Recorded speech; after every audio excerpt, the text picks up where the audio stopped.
شروع اللہ کا نام لے کر جو بڑا مہربان نہایت رحم والا ہے۔ اور پیغمبر نے ان سے کہا کہ ان کی یعنی طالوت کی بادشاہی کی نشانی یہ ہے کہ تمہارے پاس وہ صندوق آئے گا جس کو فرشتے اٹھائے ہوئے ہوں گے، اس میں تمہارے پروردگار کی طرف سے تسلی بخشنے والی چیز ہوگی اور کچھ اور چیزیں بھی ہوں گی جو موسیٰ اور ہارون چھوڑ گئے تھے۔ اگر تم ایمان رکھتے ہو تو یہ تمہارے لیے ایک بڑی نشانی ہے۔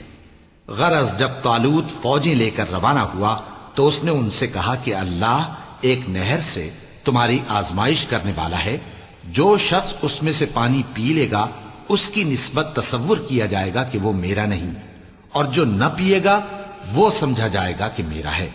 ہاں اگر کوئی ہاتھ سے چلو بھر پانی لے لے تو خیر۔ جب وہ لوگ نہر پر پہنچے تو چند آدمیوں کے سوا سب نے پانی پی لیا۔ پھر جب طالوت اور مومن لوگ جو اس کے ساتھ تھے نہر کے پار ہو گئے تو کہنے لگے کہ آج ہم میں جالوت اور اس کے لشکر سے مقابلہ کرنے کی طاقت نہیں۔ جو لوگ یقین رکھتے تھے کہ ان کو اللہ کے روبرو حاضر ہونا ہے وہ کہنے لگے کہ بسا اوقات تھوڑی سی جماعت نے اللہ کے حکم سے بڑی جماعت پر فتح حاصل کی ہے، اور اللہ ثابت قدم رہنے والوں کے ساتھ ہے۔ اور جب وہ لوگ جالوت اور اس کے لشکر کے مقابل میں آئے تو اللہ سے دعا کی کہ اے پروردگار ہم پر صبر کے دہانے کھول دے اور ہمیں لڑائی میں ثابت قدم رکھ اور لشکر کفار پر فتح یاب کر۔ تو طالوت کی فوج نے اللہ کے حکم سے ان کو شکست دے دی، اور داؤد نے جالوت کو قتل کر ڈالا، اور اللہ نے ان کو بادشاہی اور دانائی بخشی اور جو کچھ چاہا سکھایا۔ اور اگر اللہ لوگوں کو ایک دوسرے پر چڑھائی اور حملہ کرنے سے نہ ہٹاتا رہتا تو کرۂ ارض تباہ ہو جاتا، لیکن اللہ اہل عالم پر بڑا مہربان ہے۔ یہ اللہ کی آیتیں ہیں جو ہم تم کو سچائی کے ساتھ پڑھ کر سناتے ہیں، اور اے محمد صلی اللہ علیہ وآلہ وسلم تم بلا شبہ پیغمبروں میں سے ہو۔ یہ پیغمبر جو ہم وقتاً فوقتاً بھیجتے رہے ہیں ان میں سے ہم نے بعض کو بعض پر فضیلت دی ہے، بعض ایسے ہیں جن سے اللہ نے گفتگو کی اور بعض کے دوسرے امور میں مرتبے بلند کیے، اور عیسیٰ ابن مریم کو ہم نے کھلی ہوئی نشانیاں عطا کی اور روح القدس سے ان کو مدد دی، اور اگر اللہ چاہتا تو ان سے پچھلے لوگ اپنے پاس کھلی نشانیاں آنے کے بعد آپس میں نہ لڑتے، لیکن انہوں نے اختلاف کیا تو ان میں سے بعض تو ایمان لے آئے اور بعض کافر ہی رہے۔ اور اگر اللہ چاہتا تو یہ لوگ باہم جنگ و قتال نہ کرتے، لیکن اللہ جو چاہتا ہے کرتا ہے۔ اے ایمان والو، جو مال ہم نے تم کو دیا ہے اس میں سے اس دن کے آنے سے پہلے پہلے خرچ کر لو جس میں نہ اعمال کا سودا ہو اور نہ دوستی اور سفارش ہو سکے، اور کفر کرنے والے لوگ ظالم ہیں۔ اللہ وہ معبود برحق ہے کہ اس کے سوا کوئی عبادت کے لائق نہیں، زندہ ہے، سب کو تھامنے والا، اسے نہ اونگ آتی ہے نہ نیند۔ جو کچھ آسمانوں میں اور جو کچھ زمین میں ہے سب اسی کا ہے۔ کون ہے کہ اس کی اجازت کے بغیر اس سے کسی کی سفارش کر سکے؟ جو کچھ لوگوں کے روبرو ہو رہا ہے اور جو کچھ ان کے پیچھے ہو چکا ہے اسے سب معلوم ہے، اور لوگ اس کی معلومات میں سے کسی چیز پر دسترس حاصل نہیں کر سکتے۔ ہاں جس قدر وہ چاہتا ہے اسی قدر معلوم کرا دیتا ہے۔ اس کی بادشاہی اور علم آسمان اور زمین سب پر حاوی ہے، اور اسے ان کی حفاظت کچھ بھی دشوار نہیں۔ وہ بڑا عالی رتبہ ہے، جلیل القدر ہے۔ دین اسلام میں کوئی زبردستی نہیں ہے، ہدایت صاف طور پر ظاہر اور گمراہی سے الگ ہو چکی ہے۔ تو جو شخص بتوں سے اعتقاد نہ رکھے اور اللہ پر ایمان لائے اس نے ایسی مضبوط رسی ہاتھ میں پکڑ لی ہے جو کبھی ٹوٹنے والی نہیں، اور اللہ سب کچھ سنتا ہے، سب کچھ جانتا ہے۔ جو لوگ ایمان لائے ہیں ان کا دوست اللہ ہے کہ اندھیرے سے نکال کر روشنی میں لے جاتا ہے، اور جو کافر ہیں ان کے دوست شیطان ہیں کہ ان کو روشنی سے نکال کر اندھیرے میں لے جاتے ہیں۔ یہی لوگ اہل دوزخ ہیں کہ اس میں ہمیشہ رہیں گے۔ بھلا تم نے اس شخص کو نہیں دیکھا جو اس غرور کے سبب سے کہ اللہ نے اس کو سلطنت بخشی تھی ابراہیم سے اپنے پروردگار کے بارے میں جھگڑنے لگا؟ جب ابراہیم نے کہا میرا پروردگار تو وہ ہے جو زندگی دیتا ہے اور موت دیتا ہے، وہ بولا کہ زندگی اور موت تو میں بھی دے سکتا ہوں۔ ابراہیم نے کہا کہ اللہ تو سورج کو مشرق سے نکالتا ہے، آپ اسے مغرب سے نکال دیجئے۔ یہ سن کر وہ کافر ہکا بکا رہ گیا، اور اللہ بے انصافوں کو ہدایت نہیں دیا کرتا۔ یا اسی طرح اس شخص کو نہیں دیکھا جس کا ایک بستی پر جو اپنی چھتوں پر گری پڑی تھی گزر ہوا، تو اس نے کہا کہ اللہ اس کے باشندوں کو مرنے کے بعد کیوں کر زندہ کرے گا؟ تو اللہ نے اس کی روح قبض کر لی اور 100 برس تک اس کو مردہ رکھا۔ پھر اس کو جلا اٹھایا اور پوچھا تم کتنا عرصہ مرے پڑے رہے ہو؟ اس نے جواب دیا کہ 1 دن یا اس سے بھی کم۔ اللہ نے فرمایا نہیں بلکہ 100 برس مرے رہے ہو، اور اپنے کھانے پینے کی چیزوں کو دیکھو کہ اتنی مدت میں مطلق سڑی بسی نہیں، اور اپنے گدھے کو بھی دیکھو جو مرا پڑا ہے۔ غرض ان باتوں سے یہ ہے کہ ہم تم کو لوگوں کے لیے اپنی قدرت کی نشانی بنائیں۔ اور ہاں، گدھے کی ہڈیوں کو دیکھو کہ ہم ان کو کس طرح جوڑے دیتے اور ان پر کس طرح گوشت پوست چڑھائے دیتے ہیں۔ جب یہ واقعات اس کے مشاہدے میں آئے تو بول اٹھا کہ میں یقین کرتا ہوں کہ اللہ ہر چیز پر قادر ہے۔ اور جب ابراہیم نے اللہ سے عرض کیا کہ اے پروردگار مجھے دکھا کہ تو مردوں کو کیوں کر زندہ کرے گا، اللہ نے فرمایا کیا تم نے اس بات کا یقین نہیں کیا؟ انہوں نے کہا کیوں نہیں، لیکن میں دیکھنا اس لیے چاہتا ہوں کہ میرا دل اطمینان کامل حاصل کر لے۔ فرمایا کہ 4 پرندے لے لو، پھر ان کو اپنے سے ہلا لو اور ان کے ٹکڑے ٹکڑے کر دو، پھر ان کا ایک ایک ٹکڑا ہر ایک پہاڑ پر رکھ دو، پھر ان کو بلاؤ تو وہ تمہارے پاس دوڑتے چلے آئیں گے، اور جان رکھو کہ اللہ غالب ہے، صاحب حکمت ہے۔ جو لوگ اپنا مال اللہ کی راہ میں خرچ کرتے ہیں ان کے مال کی مثال اس دانے کی سی ہے جس سے 7 بالیں اگیں اور ہر ایک بال میں 100 دانے ہوں، اور اللہ جس کے اجر کو چاہتا ہے اور زیادہ کرتا ہے، اور اللہ کشائش والا ہے، سب کچھ جاننے والا ہے۔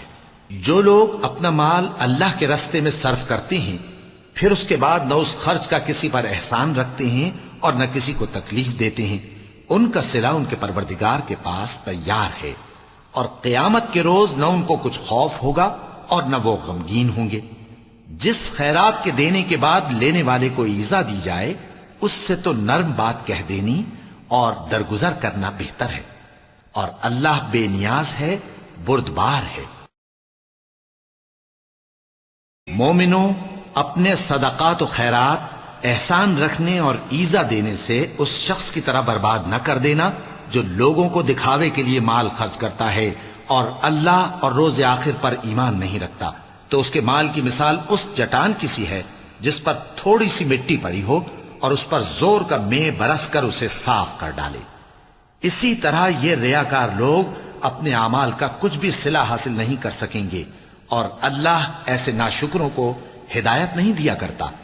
اور جو لوگ اللہ کی خوشنودی حاصل کرنے کے لیے اور خلوص نیت سے اپنا مال خرچ کرتے ہیں ان کی مثال ایک باغ کی سی ہے جو اونچی جگہ پر واقع ہو، جب اس پر زور کا مے پڑے تو دگنا پھل لائے، پھر اگر مے نہ بھی پڑے تو خیر پھوار ہی صحیح، اور اللہ تمہارے کاموں کو دیکھ رہا ہے۔ بھلا تم میں کوئی یہ چاہتا ہے کہ اس کا کھجوروں اور انگوروں کا باغ ہو جس میں نہریں بہ رہی ہوں اور اس میں اس کے لیے ہر قسم کے میوے موجود ہوں، اور اسے بڑھاپا آ پکڑے اور اس کے ننھے ننھے بچے بھی ہوں، تو ناگہاں اس باغ پر آگ کا بھرا ہوا بگولا چلے، پس وہ جل جائے۔ اس طرح اللہ تم سے اپنی آیتیں کھول کھول کر بیان فرماتا ہے تاکہ تم سوچو اور سمجھو۔ مومنو، جو پاکیزہ اور عمدہ مال تم کماتے ہو اور جو چیزیں ہم تمہارے لیے زمین سے نکالتے ہیں ان میں سے اللہ کی راہ میں بھی خرچ کرو، اور بری اور ناپاک چیزیں دینے کا قصد نہ کرنا کہ اگر وہ چیزیں تمہیں دی جائیں تو بجز اس کے کہ لیتے وقت آنکھیں بند کر لو ان کو کبھی نہ لو، اور جان رکھو کہ اللہ بے نیاز ہے، خوبیوں والا ہے۔ شیطان تمہیں تنگ دستی کا خوف دلاتا اور بے حیائی کے کام کرنے کو کہتا ہے، اور اللہ تم سے اپنی بخشش اور رحمت کا وعدہ کرتا ہے، اور اللہ کشائش والا ہے، سب کچھ جاننے والا ہے۔ وہ جس کو چاہتا ہے دانائی بخشتا ہے، اور جس کو دانائی ملی بے شک اس کو بڑی نعمت ملی۔ اور نصیحت تو وہی لوگ قبول کرتے ہیں جو عقل مند ہیں، اور تم اللہ کی راہ میں جس طرح کا خرچ کرو یا کوئی نذر مانو اللہ اس کو جانتا ہے، اور ظالموں کا کوئی مددگار نہ ہوگا۔ اگر تم خیرات ظاہر کر کے دو تو وہ بھی خوب ہے، اور اگر پوشیدہ دو اور دو بھی ضرورت مندوں کو تو یہ تمہارے لیے بہتر ہے۔ اور اس طرح کا دینا تمہارے گناہوں کو بھی دور کرے گا، اور اللہ کو تمہارے سب کاموں کی خبر ہے۔ اے نبی صلی اللہ علیہ وآلہ وسلم، تم ان لوگوں کی ہدایت کے ذمہ دار نہیں ہو، بلکہ اللہ ہی جس کو چاہتا ہے ہدایت بخشتا ہے۔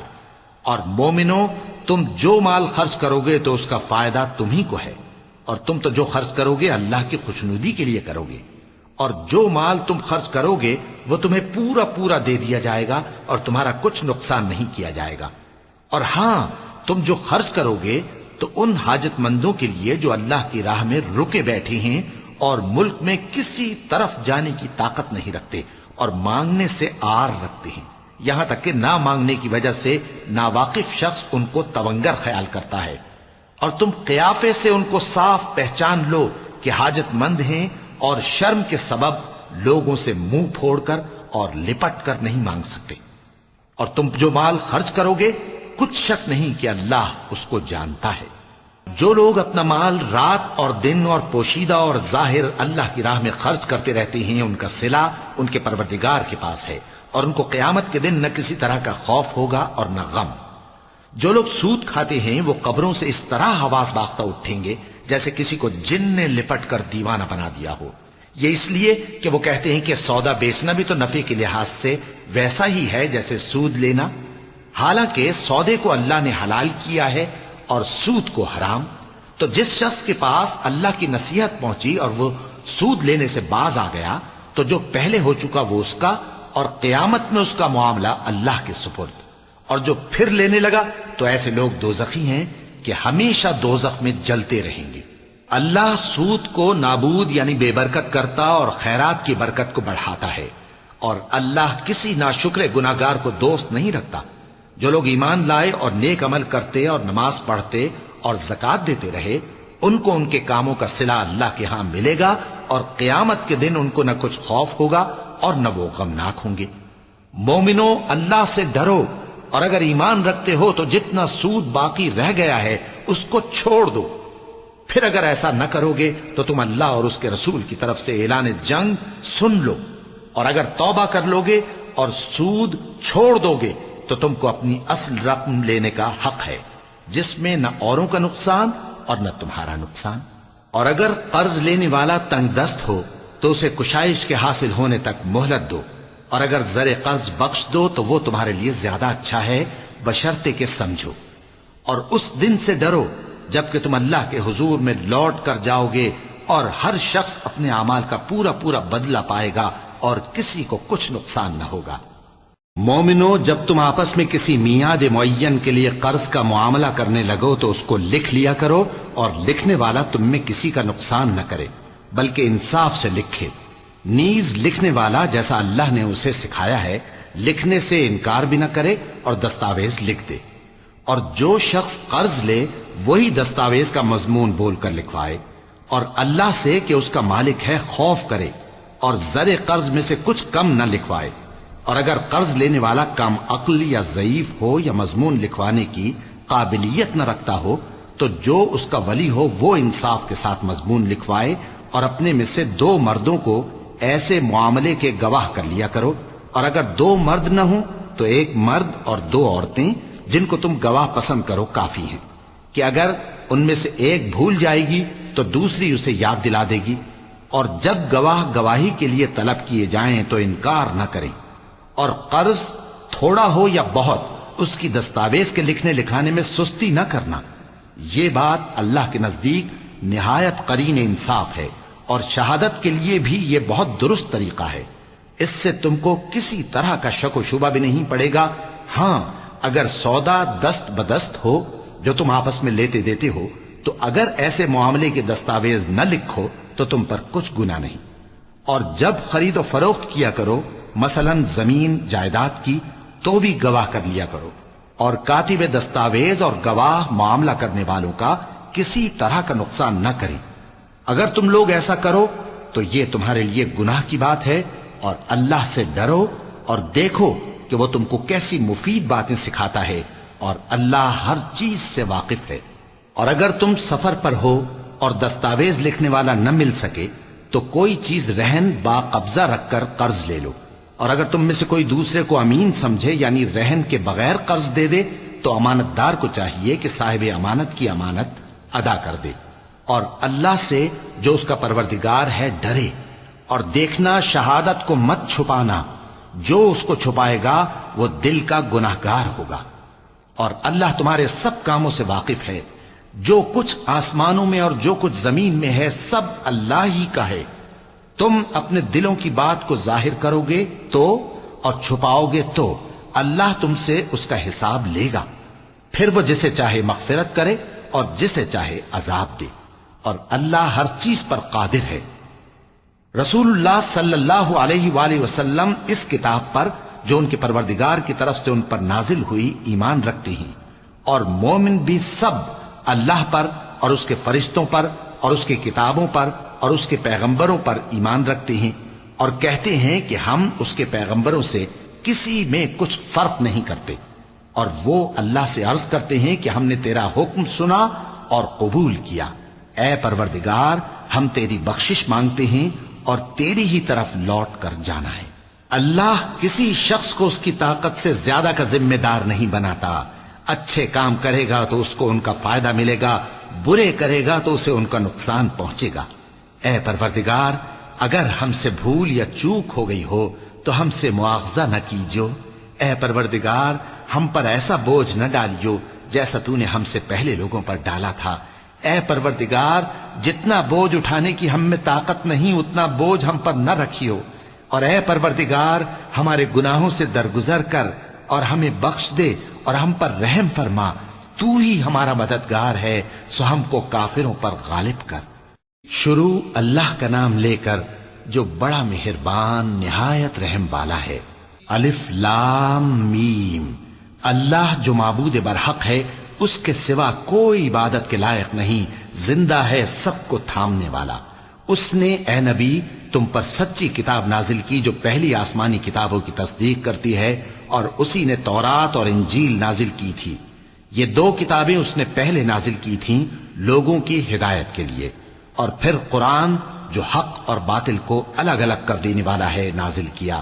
جو لوگ اللہ کی آیتوں کا انکار کرتے ہیں ان کو سخت عذاب ہوگا، اور اللہ زبردست ہے، بدلہ لینے والا ہے۔ اللہ ایسا خبیر و بصیر ہے کہ کوئی چیز اس سے پوشیدہ نہیں، نہ زمین میں اور نہ آسمان میں۔ وہی تو ہے جو ماں کے پیٹ میں جیسی چاہتا ہے تمہاری صورتیں بناتا ہے، اس غالب حکمت والے کے سوا کوئی عبادت کے لائق نہیں۔ اے پیغمبر، وہی تو ہے جس نے تم پر یہ کتاب نازل کی جس کی بعض آیتیں محکم ہیں اور وہی اصل کتاب ہیں، اور بعض دوسری متشابہ ہیں، تو جن لوگوں کے دلوں میں کجی ہے وہ متشابہات کا اتباع کرتے ہیں تاکہ فتنہ برپا کریں اور مراد اصلی کا پتہ لگائیں، حالانکہ مراد اصلی اللہ کے سوا کوئی نہیں جانتا۔ اور جو لوگ علم میں گہری نظر رکھتے ہیں وہ یہ کہتے ہیں کہ ہم ان پر ایمان لائے۔ یہ سب آیات ہمارے پروردگار کی طرف سے ہیں، اور نصیحت تو عقل مند ہی قبول کرتے ہیں۔ اے پروردگار، جب تو نے ہمیں ہدایت بخشی ہے تو اس کے بعد ہمارے دلوں میں کجی نہ پیدا کر دیجو، اور ہمیں اپنے ہاتھ سے رحمت عطا فرما، تو بڑا عطا فرمانے والا ہے۔ اے پروردگار، تو اس روز جس کے آنے میں کچھ بھی شک نہیں سب لوگوں کو اپنے حضور میں جمع کر لے گا، بے شک اللہ خلاف وعدہ نہیں کرتا۔ جو لوگ کافر ہوئے اس دن نہ تو ان کا مال ہی اللہ کے عذاب سے ان کو بچا سکے گا اور نہ ان کی اولاد ہی کچھ کام آئے گی، اور یہ لوگ آتش جہنم کا ایندھن ہوں گے۔ ان کا حال بھی فرعونیوں اور ان سے پہلے لوگوں کا سا ہوگا جنہوں نے ہماری آیتوں کی تکذیب کی تھی، تو اللہ نے ان کو ان کے گناہوں کے سبب عذاب میں پکڑ لیا تھا، اور اللہ سخت عذاب کرنے والا ہے۔ اے پیغمبر، کافروں سے کہہ دو کہ تم دنیا میں بھی عنقریب مغلوب ہو جاؤ گے اور آخرت میں جہنم کی طرف اکٹھا کیے جاؤ گے، اور وہ بری جگہ ہے۔ تمہارے لیے دو گروہوں میں جو جنگ بدر کے دن آپس میں بھڑ گئے قدرت الہی کی عظیم الشان نشانی تھی۔ ایک گروہ مسلمانوں کا تھا، وہ اللہ کی راہ میں لڑ رہا تھا، اور دوسرا گروہ کافروں کا تھا، وہ ان کو اپنی آنکھوں سے اپنے سے دگنا مشاہدہ کر رہا تھا۔ اور اللہ اپنی نصرت سے جس کو چاہتا ہے مدد دیتا ہے۔ جو اہل بصارت ہیں ان کے لیے اس واقعے میں بڑی عبرت ہے۔ لوگوں کو ان کی خواہشوں کی چیزیں یعنی عورتیں اور بیٹے اور سونے اور چاندی کے بڑے بڑے ڈھیر اور نشان لگے ہوئے گھوڑے اور مویشی اور کھیتی بڑی زینت دار معلوم ہوتی ہیں، مگر یہ سب دنیا ہی کی زندگی کے سامان ہیں اور اللہ کے پاس بہت اچھا ٹھکانہ ہے۔ اے پیغمبر ان سے کہو کہ بھلا میں تم کو ایسی چیز بتاؤں جو ان چیزوں سے کہیں اچھی ہو؟ سنو، جو لوگ پرہیزگار ہیں ان کے لیے اللہ کے ہاں باغات بہشت ہیں جن کے نیچے نہریں بہ رہی ہیں، ان میں وہ ہمیشہ رہیں گے، اور پاکیزہ بیویاں ہیں، اور سب سے بڑھ کر اللہ کی خوشنودی۔ اور اللہ اپنے سب بندوں کو دیکھ رہا ہے جو اللہ سے التجا کرتے ہیں کہ اے پروردگار، ہم ایمان لے آئے سو ہم کو ہمارے گناہ معاف فرما اور ہم کو دوزخ کے عذاب سے محفوظ رکھ۔ یہ وہ لوگ ہیں جو مشکلات میں صبر کرتے اور سچ بولتے اور عبادت میں لگے رہتے اور نیکی میں خرچ کرتے اور اوقات سحر میں گناہوں کی معافی مانگا کرتے ہیں۔ اللہ تو اس بات کی گواہی دیتا ہے کہ اس کے سوا کوئی معبود نہیں، اس حال میں کہ وہ انصاف کا حاکم ہے، اور فرشتے اور علم والے بھی گواہی دیتے ہیں کہ اس غالب حکمت والے کے سوا کوئی لائق عبادت نہیں۔ دین تو اللہ کے نزدیک اسلام ہی ہے، اور اہل کتاب نے جو اس دین سے اختلاف کیا تو علم حاصل ہونے کے بعد آپس کی ضد سے کیا، اور جو شخص اللہ کی آیتوں کو نہ مانے تو اللہ جلد حساب لینے والا ہے۔ اے پیغمبر، پس اگر یہ لوگ تم سے جھگڑنے لگیں تو کہنا کہ میں اور میرے پیرو تو اللہ کے فرمانبردار ہو چکے، اور اہل کتاب اور ان پڑھ لوگوں سے کہو کہ کیا تم بھی اللہ کے فرمانبردار بنتے اور اسلام لاتے ہو؟ پس اگر یہ لوگ اسلام لے آئیں تو بے شک ہدایت پالیں، اور اگر تمہارا کہا نہ مانے تو تمہارا کام صرف اللہ کا پیغام پہنچا دینا ہے، اور اللہ اپنے بندوں کو دیکھ رہا ہے۔ جو لوگ اللہ کی آیتوں کو نہیں مانتے اور انبیاء کو ناحق قتل کرتے رہے ہیں، اور جو انصاف کرنے کا حکم دیتے ہیں انہیں بھی مار ڈالتے ہیں، ان کو دکھ دینے والے عذاب کی خوشخبری سنا دو۔ یہ ایسے لوگ ہیں جن کے اعمال دنیا اور آخرت دونوں میں برباد ہیں، اور ان کا کوئی مددگار نہیں ہوگا۔ بھلا تم نے ان لوگوں کو نہیں دیکھا جن کو کتاب یعنی تورات سے حصہ دیا گیا، اور وہ اس کتاب اللہ یعنی قرآن کی طرف بلائے جاتے ہیں تاکہ یہ ان کے تنازعات کا ان میں فیصلہ کر دے، تو ایک فریق ان میں سے پھر جاتا ہے اور منہ پھیر لیتا ہے، یہ اس لیے کہ یہ اس بات کے قائل ہیں کہ دوزخ کی آگ ہمیں چند روز کے سوا چھو ہی نہیں سکے گی، اور جو کچھ یہ دین کے بارے میں بہتان باندھتے رہے ہیں اس نے ان کو دھوکے میں ڈال رکھا ہے۔ تو اس وقت کیا حال ہوگا جب ہم ان کو جمع کریں گے، یعنی اس روز جس کے آنے میں کچھ بھی شک نہیں، اور ہر نفس اپنے اعمال کا پورا پورا بدلہ پائے گا اور ان پر ظلم نہیں کیا جائے گا۔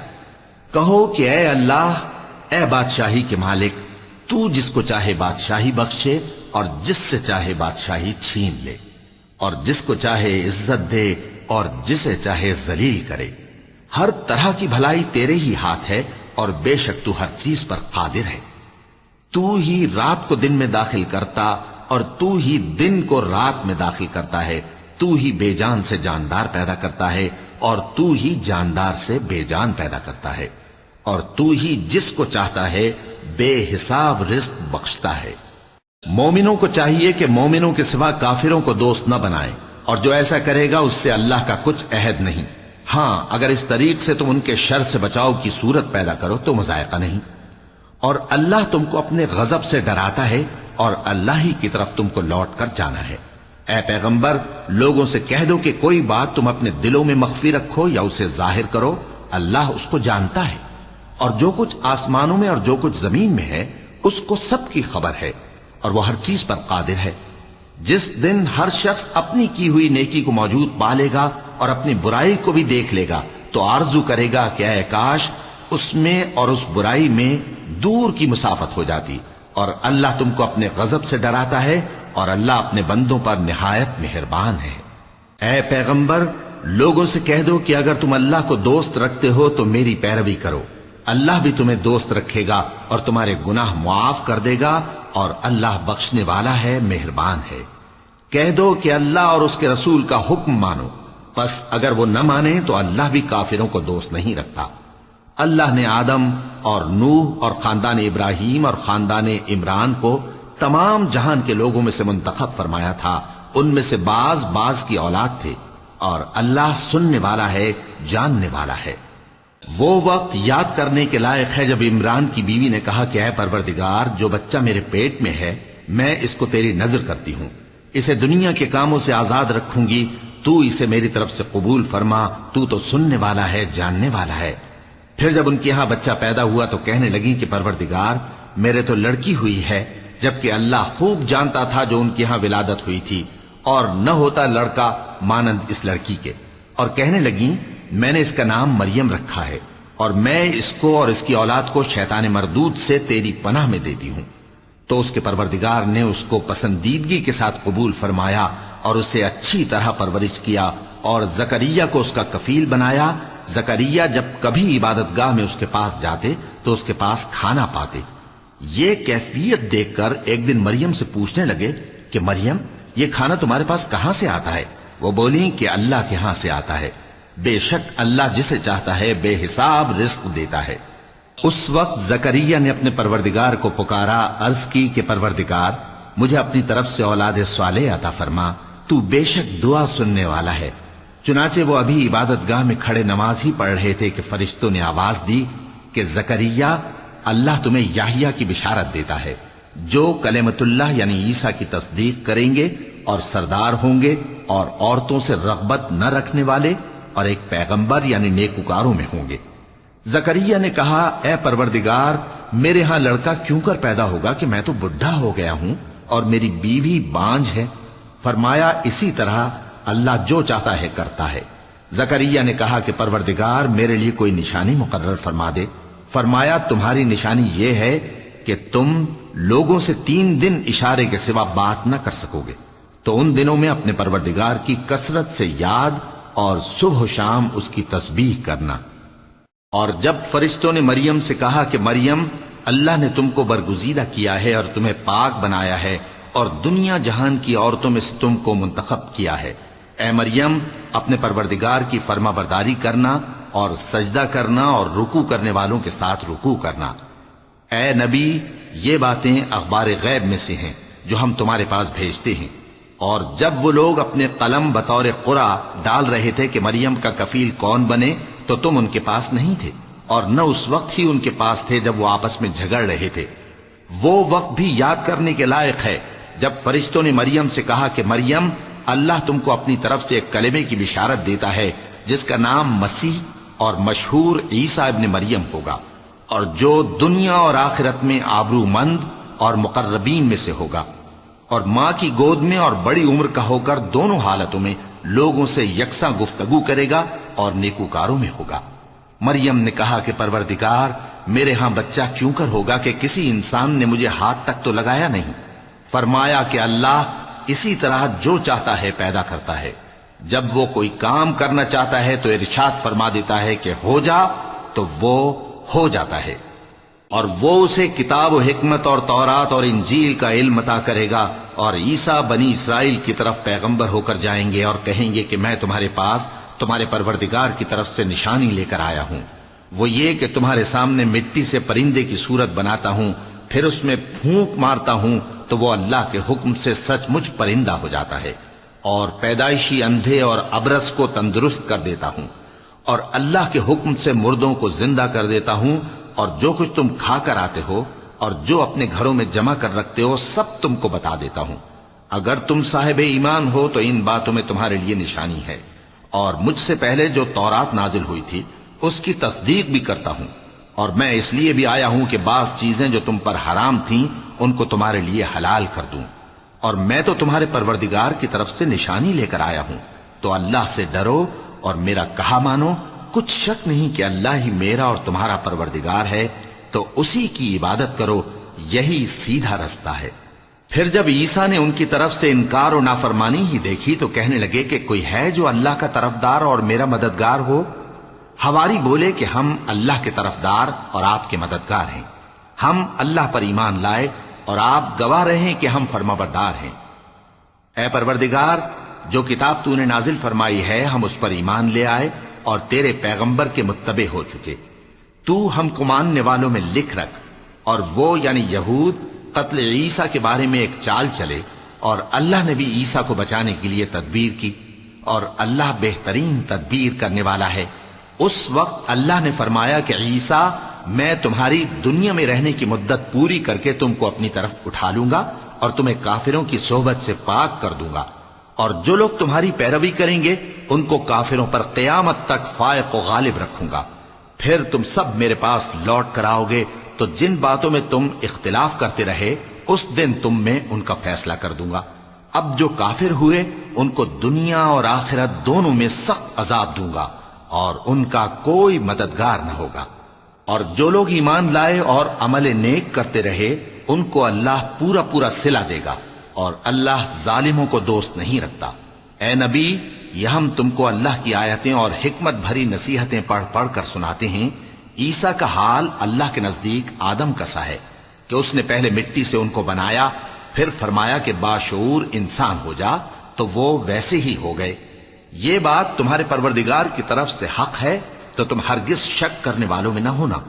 پھر اگر یہ لوگ عیسیٰ کے بارے میں تم سے جھگڑا کریں اس کے بعد کہ تم کو حقیقت معلوم ہو ہی چکی ہے، تو ان سے کہنا کہ آؤ ہم اپنے بیٹوں اور بیٹیوں کو بلائیں، تم اپنے بیٹوں اور بیٹیوں کو بلاؤ، اور ہم خود بھی آئیں اور تم خود بھی آؤ، پھر دونوں فریق اللہ سے دعا و التجا کریں، اس طرح جھوٹوں پر اللہ کی لعنت بھیجیں۔ یہ تمام بیانات صحیح ہیں، اور اللہ کے سوا کوئی معبود نہیں، اور بے شک اللہ غالب ہے، صاحب حکمت ہے۔ بس اگر یہ لوگ پھر جائیں تو اللہ مفسدوں کو خوب جانتا ہے۔ کہہ دو کہ اے اہل کتاب، جو بات ہمارے اور تمہارے دونوں کے درمیان یکساں تسلیم کی گئی ہے اس کی طرف آؤ، وہ یہ کہ اللہ کے سوا ہم کسی کی عبادت نہ کریں اور اس کے ساتھ کسی چیز کو شریک نہ بنائیں، اور ہم میں کوئی کسی کو اللہ کے سوا اپنا کارساز نہ سمجھے۔ پھر اگر یہ لوگ اس بات کو نہ مانیں تو ان سے کہہ دو کہ تم گواہ رہو کہ ہم اللہ کے فرما بردار ہیں۔ اے اہل کتاب، تم ابراہیم کے بارے میں کیوں جھگڑتے ہو؟ حالانکہ تورات اور انجیل ان کے بعد اتری ہیں اور وہ پہلے ہو چکے، تو کیا تم عقل نہیں رکھتے؟ دیکھو، ایسی بات میں تو تم نے جھگڑا کیا ہی تھا جس کا تمہیں کچھ علم تھا بھی، مگر ایسی بات میں کیوں جھگڑتے ہو جس کا تم کو کچھ بھی علم نہیں؟ اور اللہ جانتا ہے اور تم نہیں جانتے۔ ابراہیم نہ تو یہودی تھے اور نہ عیسائی، بلکہ سب سے بے تعلق ہو کر ایک اللہ کے ہو رہے تھے، اور اسی کے فرما بردار تھے اور مشرکوں میں نہ تھے۔ ابراہیم سے زیادہ قرب رکھنے والے تو وہ لوگ ہیں جو ان کی پیروی کرتے رہے، اور یہ پیغمبر آخر الزماں صلی اللہ علیہ وآلہ وسلم اور وہ لوگ جو ایمان لائے ہیں، اور اللہ مومنوں کا کارساز ہے۔ اے اہل اسلام، بعض اہل کتاب اس بات کی خواہش رکھتے ہیں کہ کسی طرح تم کو گمراہ کر دیں، حالانکہ یہ تم کو کیا گمراہ کریں گے، اپنے آپ کو ہی گمراہ کر رہے ہیں اور نہیں جانتے۔ اے اہل کتاب، تم اللہ کی آیتوں سے کیوں انکار کرتے ہو اور تم تورات کو مانتے تو ہو؟ اے اہل کتاب، تم سچ کو جھوٹ کے ساتھ خلط ملط کیوں کرتے ہو اور حق کو کیوں چھپاتے ہو جبکہ تم جانتے بھی ہو؟ اور اہل کتاب کا ایک گروہ اپنے آدمیوں سے کہتا ہے کہ جو کتاب مومنوں پر نازل ہوئی ہے اس پر دن کے شروع میں تو ایمان لے آیا کرو اور اس کے آخر میں انکار کر دیا کرو، تاکہ وہ اسلام سے برگشتہ ہو جائیں، اور اپنے دین کے پیروں کے سوا کسی اور کی بات کا یقین نہ کر لینا۔ اے پیغمبر، کہہ دو کہ ہدایت تو اللہ ہی کی ہدایت ہے۔ وہ یہ بھی کہتے ہیں، یہ بھی نہ ماننا کہ جو چیز تم کو ملی ہے ویسی کسی اور کو بھی مل سکتی ہے، ورنہ وہ تم پر تمہارے رب کے روبرو حجت قائم کر دیں گے۔ اے پیغمبر، کہہ دو کہ بزرگی اللہ ہی کے ہاتھ میں ہے، وہ جسے چاہتا ہے دیتا ہے، اور اللہ کشائش والا ہے، علم والا ہے۔ وہ اپنی رحمت سے جس کو چاہتا ہے خاص کر لیتا ہے، اور اللہ بڑے فضل کا مالک ہے۔ اور اہل کتاب میں سے کوئی تو ایسا ہے کہ اگر تم اس کے پاس دیناروں کا ڈھیر امانت رکھ دو تو تم کو فوراً واپس دے دے، اور کوئی اس طرح کا ہے کہ اگر اس کے پاس 1 دینار بھی امانت رکھو تو جب تک اس کے سر پر ہر وقت کھڑے نہ رہو تمہیں دے ہی نہیں۔ یہ اس لیے کہ وہ کہتے ہیں کہ امیوں کے بارے میں ہم سے مواخذہ نہیں ہوگا۔ یہ اللہ پر محض جھوٹ بولتے ہیں اور اس بات کو جانتے بھی ہیں۔ ہاں، کیوں نہیں؟ جو شخص اپنے اقرار کو پورا کرے اور پرہیزگار بنا رہے تو اللہ بھی پرہیزگاروں کو دوست رکھتا ہے۔ جو لوگ اللہ کے اقراروں اور اپنی قسموں کو بیچ ڈالتے ہیں اور ان کے عوض تھوڑی سی قیمت حاصل کرتے ہیں، ان کا آخرت میں کچھ حصہ نہیں۔ ان سے اللہ نہ تو کلام کرے گا اور نہ قیامت کے روز ان کی طرف دیکھے گا، اور نہ ان کو پاک کرے گا، اور ان کو دکھ دینے والا عذاب ہوگا۔ وَلَقَدْ